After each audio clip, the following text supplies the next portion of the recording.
Congrats sa Kampon, number 2 siya sa Netflix Philippines ngayon. Pero nung isang araw, nakita kong nag-number 1 din siya.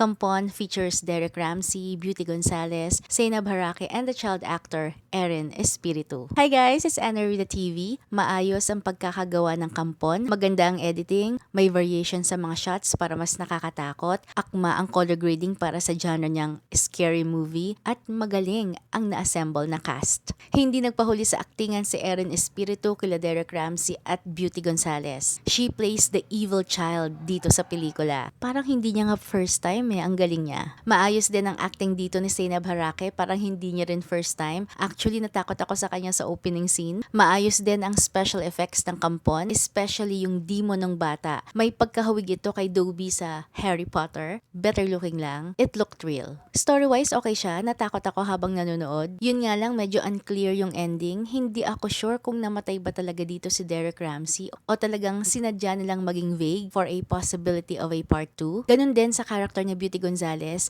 Hindi sure kung siya na yung magiging nanay ng bata kasi sa mukha niya parang nilalabanan niya yung sitwasyon niya, although napapasunod siya ni Jade. Overall, nagustuhan ko ang Kampon and hopefully maging successful ang kanilang run dito sa Netflix.